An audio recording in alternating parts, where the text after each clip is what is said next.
Well, our U.S. correspondent Simon Marks joins us now for more. Simon, good evening to you. Good evening for us, of course, on our side. This is one of those stories that certainly is going to capture the attention of many South Africans for all the reasons that you can imagine. But let's start with this fallout in this relationship. And I wondered whether we can say that these two, one could consider were thick as thieves. But let's go back to what this relationship really has looked like. I think back to just after the inauguration of Donald Trump, already some murmurings around, well, this relationship not necessarily going to last very long, that we expect to fall out. It hasn't even been 6 months, and yet here we are. But can we start with the back and forth that we see being shared between the two recently? Bring us up to speed with that. Yeah, I mean, it's now trench warfare, Naledi, between Donald Trump and Elon Musk. All the more remarkable for the fact that only last Friday, less than a week ago, Donald Trump held that appearance with Elon Musk in the Oval Office, the sort of the formal send-off for Mr. Musk. He was going to be leaving Washington, D.C., not insisted Donald Trump entirely leaving the administration. He would be back and forth between his businesses and Washington, and yet it was apparent that Elon Musk's time as the head of the so-called Department of Government Efficiency was at an end. Now, when they held that joint appearance at the White House, it was deliberately designed to try and paper over reports that there were strains in their relationship over this absolutely massive tax and spending bill that President Trump has sent up to Capitol Hill. It is absolutely a pivotal piece of legislation as far as the president's economic policies are concerned. It's the flip side to the trade war coin, because the White House now concedes the trade war is going to lead to supply chain shortages here. It's going to lead to what they call a blip in inflation. It's going to lead to price rises. So the idea behind the tax and spending package is that it stimulates the economy and creates growth that would otherwise be threatened by the tariffs. And Elon Musk doesn't like this tax and spending bill because he argues it is going to swell America's deficit by another $2.5 trillion.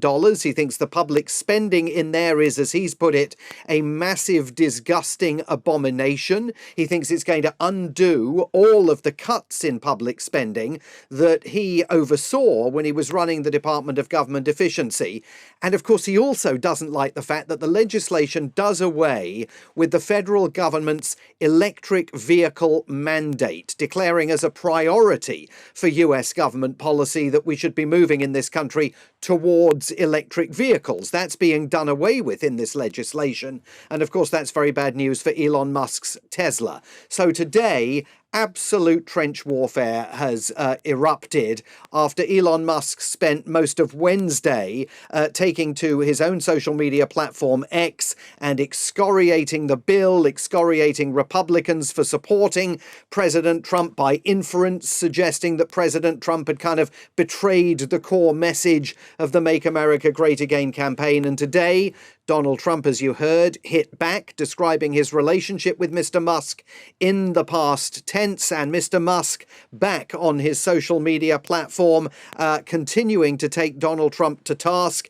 even asking in the last few minutes if President Trump has been replaced by a body double, accusing President Trump of speaking falsely and of showing ingratitude towards Mr. Musk for the role that he says he played in delivering the White House to Donald Trump. Sure. So much to look at. So let's just look at what he was able to do, though, within DOGE as he headed up that department, and we'll say that with inverted commas, if you will. But a lot of the targets that Elon Musk had set himself within government was to cut government spending, which he called runaway government spending. Hence, we saw even cuts around US aid. But the biggest issue within the US, of course, was the bloodbath for public servants. So when you see the falling out of the two, what has the public sentiment been? Because a lot of the frustration in the US has been the jobs bloodbath in the public sector.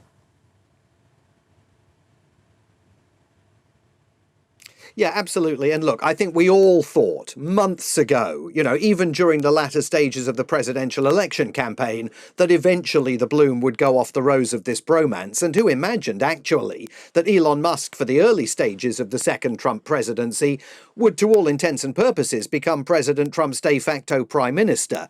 Now that has all vanished, and it has done so after Elon Musk fell short of achieving the goals that he set for himself. He said he was going to trim $2 trillion of public expenditure here this year, and he fell $1.8 trillion short. So he didn't come close, even on his own figures, to attaining that target. But I think it's very important to underscore he had a huge impact. Anybody in the world who was on the receiving end of America's humanitarian and development assistance through the US Agency and International Development, many South Africans can testify to the impact that Elon Musk had, because he shredded USAID, he shuttered the Voice of America, the Consumer Financial Protection Bureau. He shredded hundreds of thousands of jobs here in the federal government, people who are officially in many cases still on leave, but in reality are never coming back to work, and day by day in greater numbers are being fired. So he had a massive impact here. That had an impact, a negative impact, on his own businesses, particularly Tesla, as his association with the government became more and more controversial. Important also to underscore, Naledi, Elon Musk was one of the principal Trump whisperers on the issue of South Africa. Right. That combative Oval Office meeting with President Cyril Ramaphosa, Elon Musk was in the room for it. And now he's not in the room, and he's not going to be in the room, it would seem, again, anytime soon. Yeah, that's actually where I wanted to go next, right? Because we go back to that meeting with President Cyril Ramaphosa. It was hard not to notice that Elon Musk did not say anything in that meeting. Was that already a sign that things were starting to fray between the two of them? But talk to me about just how much of an influence, and you talk about how he was the key whisperer for the president, but how much of an influence he would have had in portraying this white genocide narrative. And with the falling out, do we anticipate that we'll see Trump even starting to go back on even his views around our own country?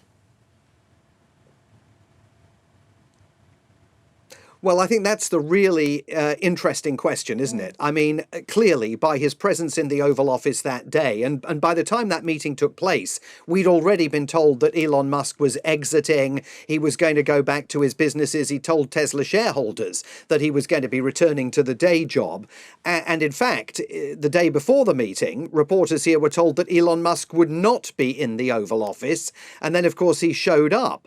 So that, I think, really underscored the notion that Mr. Musk has been one of the voices that have been influencing President Trump to believe that Afrikaner farms are actively being expropriated without compensation under the terms of the Expropriation Act, even though they are not, to believe that there is a genocide taking place in South Africa and that the American media is engaged in a conspiracy to cover it up. Elon Musk definitely one of those voices advancing those arguments, but not the only one. So with Elon Musk now on the outs with President Donald Trump, I mean, that presumably silences any influence that he had in terms of framing policy towards South Africa in President Trump's ear. But there are other people, including Joel Pollak of Breitbart News, Peter Thiel, the founder of PayPal, and others who have had significant influence as well. Yeah. And so whether President Trump in any way is thinking of is rethinking his approach to South Africa as a result of this breach with Elon Musk, I think it's very much too early to reach that conclusion. I've got 20 seconds for this, but this is really just to indulge us a little bit, because you've got all this mudslinging reports about whether or not Elon Musk was using drugs while advising Trump, and you can talk to me about what we're understanding or clarifying around that. But the key takeaway is we're expecting the mudslinging to continue. Two people with really big and powerful platforms. Yeah, I mean, if you saw the appearance with Donald Trump in the White House last Friday, it was absolutely apparent that Elon Musk's behavior was extremely erratic. And that attracted an enormous amount of attention here, coupled with the reports by the New York Times and others pertaining to his alleged drug use while he was in government service. I mean, more broadly, the mudslinging absolutely is going to continue. And Donald Trump's got to be careful, because Elon Musk remains, for all the difficulties that he's faced, the richest man in the world with the capital at his disposal if he chooses to try and influence the outcome of the midterm elections in this country in November of next year and the presidential election in 2028. So Donald Trump may quickly discover that it was much better having Elon Musk inside the tent than having him outside it and very much now engaged in a blazing argument over this particular piece of legislation with the president. Yeah.